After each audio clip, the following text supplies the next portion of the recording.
important, right?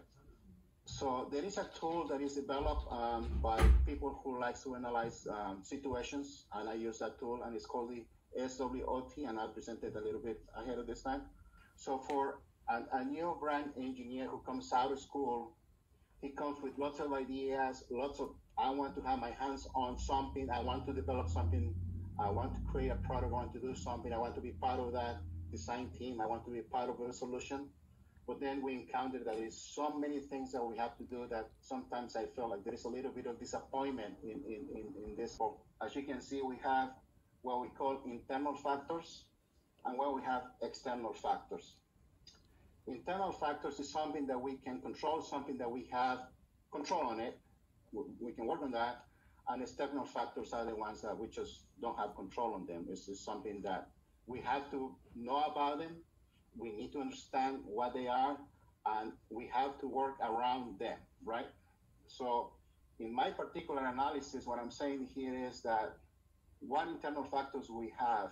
So, and those are divided into strengths and weakness, right? Like what is the strength of ISI? So because I'm looking at ISI as a full company, I'm saying that the company has good penetration in the market. Let's face it, we don't have competition right now. And because we don't have competition, that's a blessing, but also could be, so right now it's a strength, right?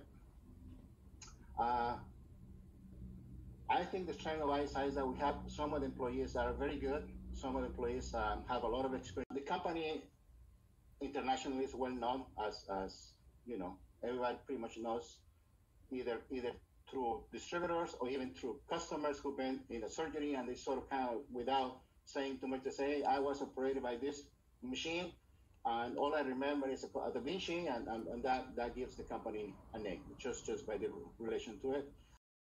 It's like Facebook, Google, they're growing very fast.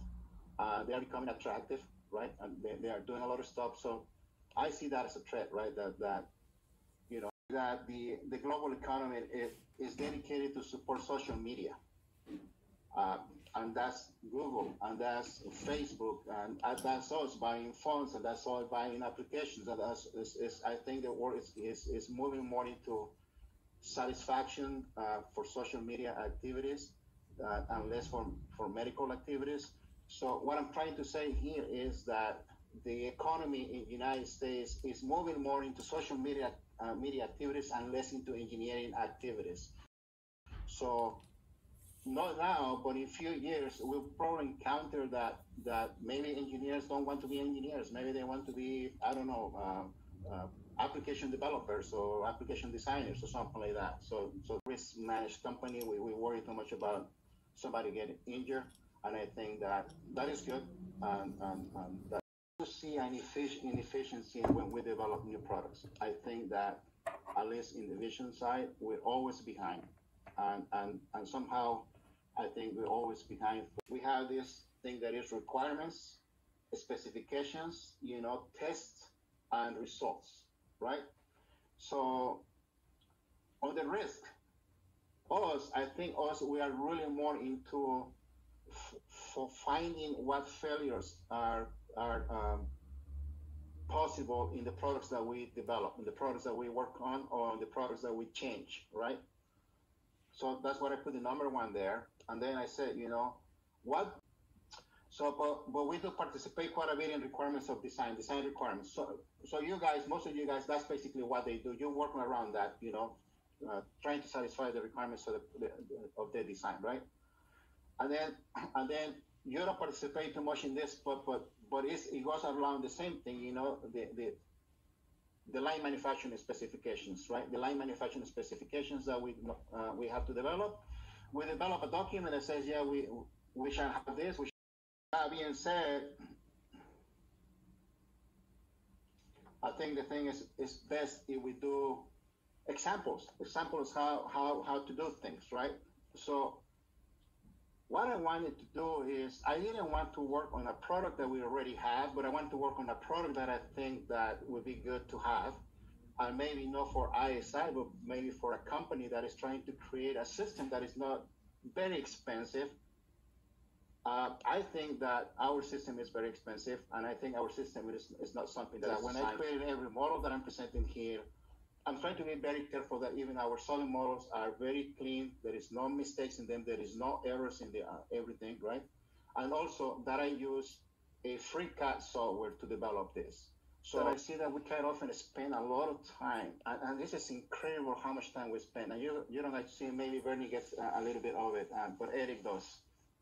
We spend a lot of time performing FAIRs.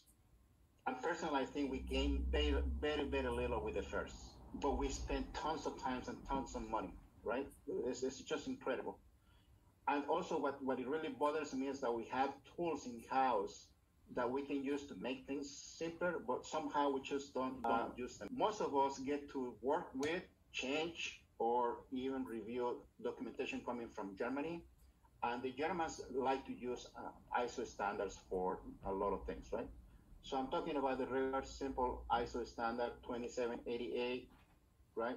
So I created this to show students coming to university that even procuring the standard is very hard. And it's very simple just to put in a word and copy it and have it clean and looking nice and easy to follow. So that's what I did here. But not only did that, so what I did is I employed this listing here and embedded into SolidWorks in order for. Also, I think, and this is just my personal opinion, that I think the way we do PFMEAs and FMEAs is not clear, it's not very good, and our results don't quite look as this. But what I'm trying to show here is that I think it is okay sometimes for us to say, hey, I think we can do things better when a PFMEA is a FMEA. I was talking about our specifications being too short. And so I created a specification for the endoscope to be actually pretty long. And not long on purpose, just I think sufficient. Okay, so fortunately or unfortunately, it depends on what side you want to be at. Our product is highly dependent on optics. There is no way around that. We have to work with that.